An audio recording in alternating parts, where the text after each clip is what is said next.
listening to the HR Mixtape, your podcast with the perfect mix of practical advice, thought-provoking interviews, and stories that just hit different so that work doesn't have to feel, well, like work. Now, your host, Sherry Simpson. Joining me today is Jeff Harry. Jeff has worked with Google, Microsoft, Southwest Airlines, Adobe, the NFL, Amazon, and Facebook, helping their staff to infuse more play into the day-to-day. He's an international speaker who has presented at conferences such as Inbound, South by Southwest, and Australia's Pause Fest, showing audiences how major issues in the workplace can be solved by using play. His play work has been featured in the New York Times, Mashable, Upworthy, Shondaland, and Wired. Jeff believes that while we spend most of our time pretending to be important, serious grown-ups, it's when we let go of that facade and play that the real magic happens. Fully embracing your own nerdy genius, whatever that is, gives you the power to make a difference and change lives. Hey, Jeff, thanks for jumping on with me today. I'm so excited to be here. Let's do this. So if you're watching this episode, you can see that I'm recording from an official sound booth today. So Jeff and I were just chatting about that because usually I'm in my home office doing this. Yeah, I love this. It reminds me of the quietest room in the world. Oh, yeah. I'd be curious if anybody has actually gone into that quietest room in the world. If you have, hit us up. I want to hear all about it. So, Jeff, your background is fantastic, but it really centers in play. And, you know, you boast that play can kind of solve workplace issues. And I'd love to, let's just start there. Why do you think that? Why do you think play can solve workplace issues? Yeah. So I was speaking to a friend of mine recently about this, and she was helping me with like my framework of like who I am, right? And we came up with the term of what I do is like playful healing, because I do a lot of work around healing workplaces. So whether that's dealing with toxicity in the workplace or dealing with difficult conversations in the workplace or just being more creative and like addressing your inner critic. And if you think of play in the workplace, most innovation, if not all innovation and creativity comes from play, right? Most organizations started as play, right? When, Serge and, his colleague were trying to figure out Google, they were like, can we connect the world through a search engine, right? Even Bezos back in 98 was like, can I sell books online? Or people forget that's how it started. So people forget that our greatest inventions, the Wright brothers, were playing and failing miserably in order to create what we now fly on a regular basis, right? Dyson, the guy that created the Dyson vacuum cleaner, I recently looked this up. He failed 5,194 times in his basement making that vacuum cleaner. Like, he counted it. And the whole time he was propped up by his wife, who was on a teacher salary, so this was 5-6 years of him doing this. And now, they're worth hundreds of millions of dollars. So I think a lot of times we dismiss play, but that is where so much of the psychological safety is. That's where you actually take risks. If you look at the organizations that thrived during the pandemic, they were playing the most. And I go back to this Alex Johnson quote that was introduced, or Steven Johnson quote introduced to me by a play mentor, Kevin Carroll. You'll find the future where people are having the most fun. And that's always been true. That's always been true. And that is the basis of play right there. You want to be part of the future and you want your staff to be part of that future, then you should be having fun at work. So I feel like your definition that you just gave, I could give to any C-suite person. They'd be like, yes, I get it. I totally understand. But when the rubber meets the road and you're in the room and you're being a goofball, how have you helped executives get over that hump? Because I feel like there's still so many people who are like, that's silly. It's a waste of time. I can build camaraderie a different way. I can brainstorm a different way. But I agree with you. The times when I look back at my career of my most creative moments are when I was interacting in a different way. It was standing up. Maybe I was having to, fake out a play or something that got my creative juices flowing to solve problems a different way. Yeah. The way I would approach it first is I hate forced fun. So, if you're like, hey, we're going to do an escape room or we're going to install a slide or some ping pong tables and then everyone's going to get along, like you put Janice in a room with Timothy, and then they have to escape it. They're not going to be friends after. Like we need to. So, I run away from forced fun, right? Like I ran team building events for like a decade for top tech companies. And I realized a lot of times it doesn't work, right? If they're not in the right mindset to begin with. So I define play as any joyful act where you forget about time, right? Where you let go of the results, where you're fully in the moment, where you or your staff is pursuing their zone of genius, right? Pursuing their flow, right? They're falling into flow. So the way I see play a lot of times, it's not something that you just force at a meeting, right? It's more the idea of you build the psychological safety, you build the playground so staff can play when they're ready, right? Not when you're ready, or be like, now we're going to have a fun meeting today. No, dude, like that's going to be pain, especially if you never have run a fun meeting. I guarantee you your meeting is going to suck. Like, because you're forcing it. And you're like, everyone's got to be happy with me. And you're like, ew, gross, right? It's more the idea of going up to your staff and saying, hey, what is the work where you forget about time? What is the work that if I wasn't paying you to do this work, you would still do it just because you love it so much? Maybe it's you doing your podcast, right? Like, what is that creative work? What percentage of time do you currently do that work? Oh, you only do it 10%? How can we increase it to 15 or 20? That's only like 1 to 2 extra hours a day, or 1 to 2 extra hours a week, mind you, right? But studies show when you allow your staff to pursue their flow, they're 500% more productive, 5 times more productive with all of their other work, because you're providing them the opportunity to do this. And Google did this with, their 20% rule. They gave their staff 20% of their time to pursue whatever they wanted. They did this early on, right? And what came of that? Google AdSense, Google News, Gmail, Google Earth, like the foundations of Google, right, were built off of play. But allowing people to play when they were ready, not when you're ready. And I think that's what I recommend when I say you need to infuse more play into your work. How do you approach a problem? Are you approaching it and allowing people to solve it their way and being creative about it? Or are you forcing them to do it the same way over and over again in that pre-pandemic, fixed mindset sort of way? Or are you allowing them to have that growth mindset? And are you allowing them to fail? Because that's part also of playing, allowing people to fail. As you've thought about, that transition for where you talked about how you were, doing team building for so many years and in juxtaposition to what you do now, how has that changed? So how do you talk to somebody now who's like, hey, Jeff, I'd like you to come in and do a team building activity, right? And now, like if the organization doesn't have psychological safety or they haven't built that up on the team, like then you're just an activity. You're not actually building the team. So how have you navigated that with, with people who hire you? I always go straight to the pain point. What are you struggling with, right? Most issues are around communication, right? Most issues are around psychological safety. So I'm like, let's get to that first. What is your goal? What's the feeling you want to walk away from immediately after the workshop? And what's the feeling you want to walk away from 3 months from now? I just ran a workshop for a hospital, and it was about difficult conversations. And the whole idea was, currently they're not having enough hard conversations in order to build that certain level of psychological safety. How are we going to measure that? We're going to measure over the next 3 months how many hard conversations are people having. Heck, how many hard conversations are you having in the next week after I run this workshop, right? So a lot of the workshops I now create aren't like, hey, let's just have fun.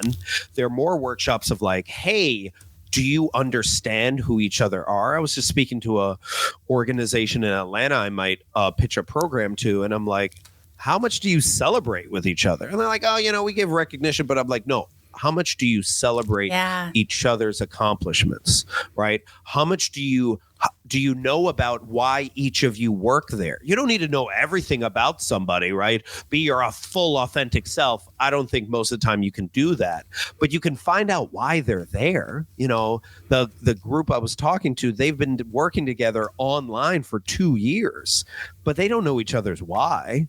So no wonder they can't have harder conversations. No wonder they feel a disconnect, even though they're doing all of the proper things, right? Asking the right questions like, do you feel safe? Do you feel like you can speak up? And you're like, yes, I can.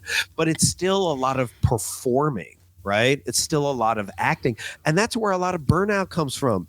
This idea that I have to be somebody else, that I have to act a certain way, that I have to be in charge. I'm a manager, so this is how managers speak, and this is what we're going to do today, and blah, blah, blah. And you're just like, instead of just being like, I don't know what I'm doing.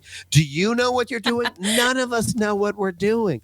Oh, that's great. Now we have a certain level of psychological safety, and we can be vulnerable enough to be like, I'm not good at these things. Great. I'm not good at these other things. Why don't we help each other out, right?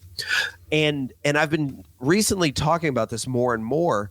A lot of pain in workplaces also come from hierarchy, from these like these invisible hierarchical BS politics, right? Of like, ooh, who should be speaking up and who shouldn't be speaking up, and like, you know, when you play, you actually level the playing field. And what a manager can do, and I've told this to many managers, is recognize when you're having a difficult conversation with someone to change the power dynamics, right? Don't have it in your office. Actually go walking with, like, do other things to change the dynamic so they're willing to talk to you as a human being and not just look at you as like, you're going to fire me, so I'm just going to tell you what you want to hear.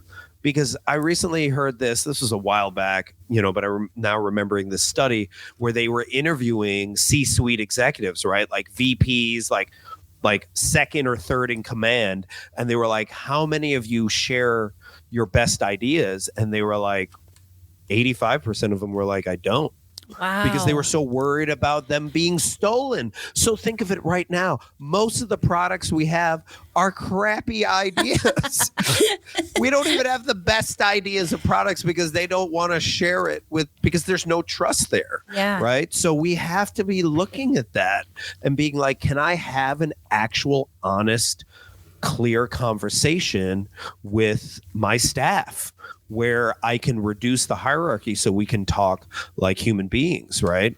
And that's even playful how to do that, because you're going to make a lot of mistakes as you try to navigate that. But if you're willing to be open to it, then finally you can start building the relationship you've always wanted to build with your staff. I like the example about getting out behind the desk. You know, some of my favorite moments with supervisors in the past have been, you know, when they walk out behind their desk and they sit in the chair next to me. They're like, hey, let's go walk and grab a cup of coffee. Or, hey, let's do this meeting. I know that you want to leave the office early. Let's do it from the phone. I'll be on Bluetooth in my car, and like we can just, and the creativity of just being in a different environment in itself. Absolutely. For that conversation is fantastic. I was just running a workshop and someone came up with the idea of like, we're going to go get ice cream during our next meeting. Great. Getting out of the office, doing something happy. I guarantee you after they have ice cream, so many more ideas. They're going to have so many more ideas. That's also play as well. Like flipping the script on how you're working, especially if it's getting very, you know, repetitive, right? And and you're just like, like, why do we not look forward to Mondays? Because it's not fun, right? Yeah. So how are you actually bringing some joy, and again, also allowing people to be more of themselves, right? Express more of themselves, so that it's not so exhausting pretending all the time. So much time we spend pretending, and so much of our time we spend trying to navigate the hierarchy, that we actually cannot do good work during that time. You talk a lot about positive psychology, right? That's your background. Yeah. And, as we were preparing, and obviously we've talked before, but as I was preparing today, I was like, you know what, I'm going to go on Jeff's website and just refresh, right, for our conversation today. Mm-hmm. And I came across something I hadn't seen before, and I probably missed it. I'm sure it's been up there forever, but tell me about laughter yoga. I had a great kick out of seeing that certification on your website. And I was like, so many organizations now are doing virtual yoga, right? To try to build some camaraderie and mental health. And I was like, I got to ask him about this. What's laughter yoga? Yeah. So the origins of laughter yoga are fascinating. So it was a doctor that found when his patients laughed, they actually healed quicker and left the hospital earlier. Wow. This is in India.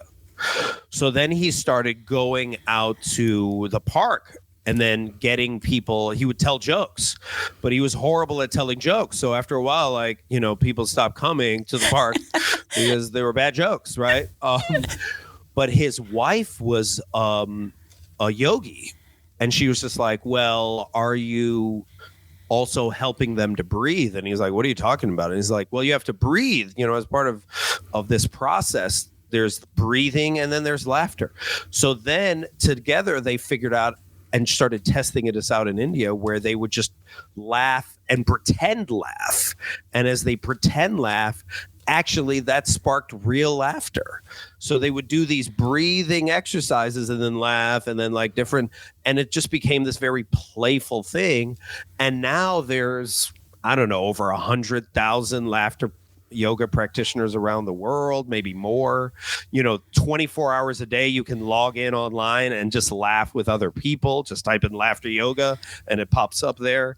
But yeah, it's fascinating to realize that simply just being in the space surrounded by other laughter, you can actually reduce anxiety, reduce your stress. We talk a lot about in positive psychology about how, when you receive dopamine and oxytocin and serotonin and endorphins, you get into flow.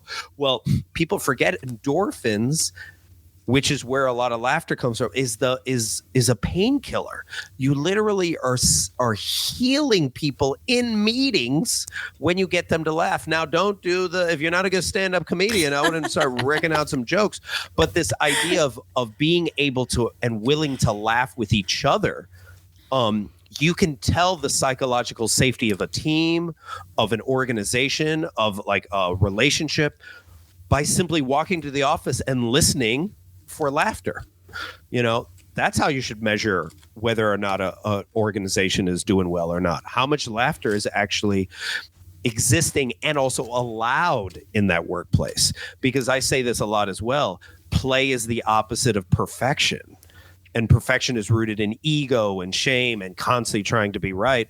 And play is rooted in curiosity, experimentation, and awe. And so much of our burnout, so much of our pain comes from, again, hierarchy and perfection. This idea that I have to be a perfect person. And I'm like, am I doing it right? Am I not doing it right? And it's just instead of allowing for many different opportunities to do it, many different options to get there, rather than you have to do it this way.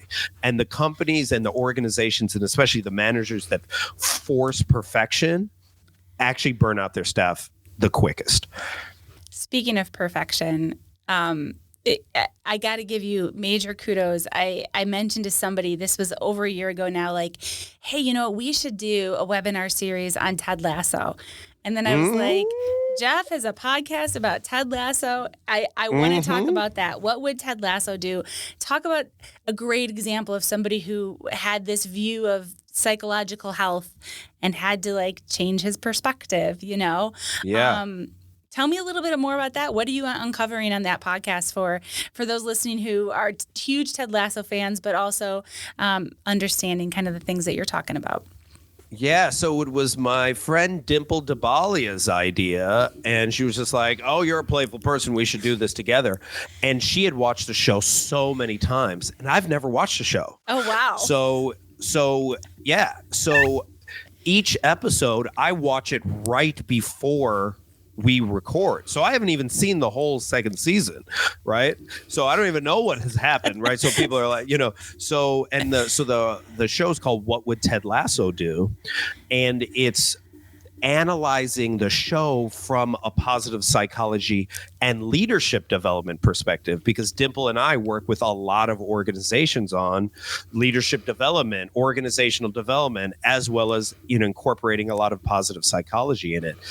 And what's so fascinating is a lot of the things I spoke about earlier, right? Like, the main basis of the show is be curious, and if you're trying to have a hard conversation, you got to be curious. You can't, as I was saying last week at a workshop, you can't win conversation.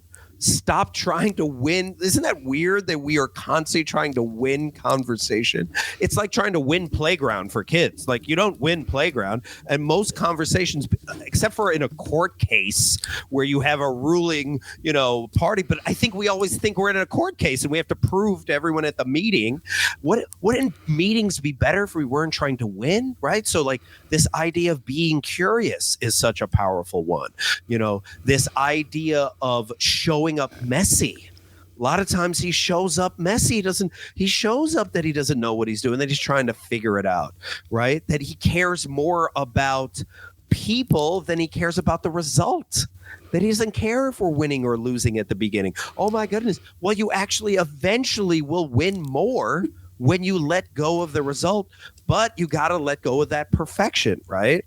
That he doesn't give up on people, that there's certain people that he continues to show up for, even when they're mean to him, right? And he still shows a certain level of understanding, even when they're like fighting against them, right? Even when they're pushing back, and he's willing to forgive. Imagine if we were willing to forgive, how much more psychological safety could we create? And then the other thing, and I'm just putting together this workshop, is the title of the workshop I'm putting together is Why Ted Lasso's Masculine and Feminine Leadership Matters.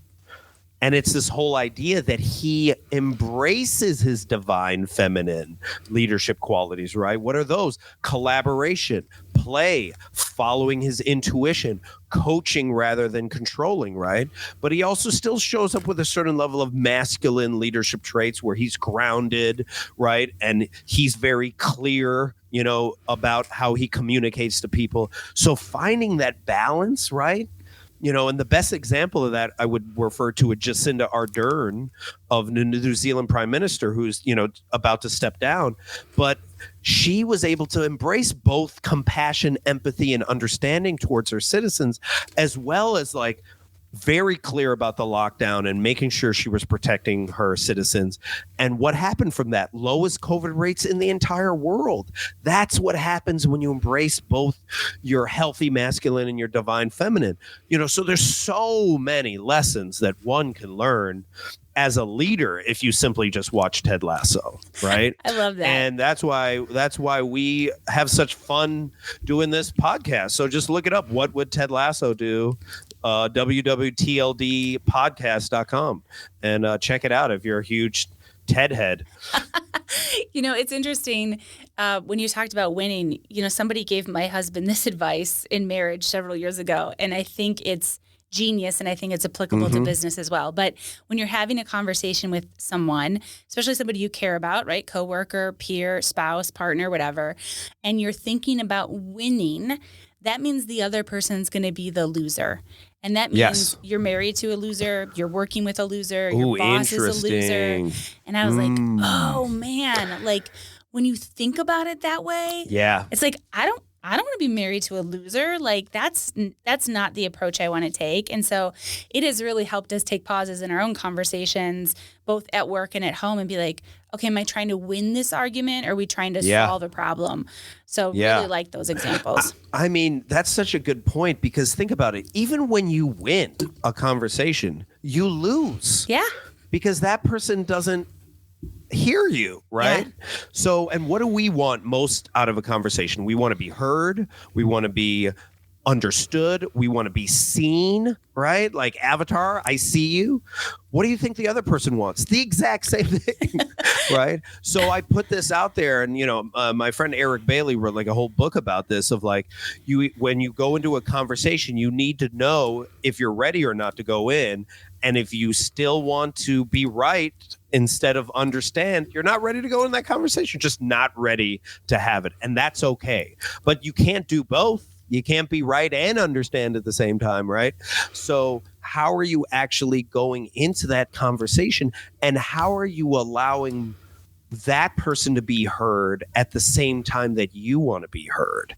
And that is really hard for us to do. But the more we do that, the more we actually have connection. And connection, especially in positive psychology, the whole point of positive psychology from, Dr. Marty Seligman, who found it back in the 70s, is that other people matter. That's the whole point. And when you realize that, you do better work when you recognize other people matter. And you're seeing right now the exact opposite from organizations like Google and other tech companies that are just straight laying people off. I mean, this is Google, right? I thought y'all, brag about psychological safety and how you're at the forefront and one of the best places to work.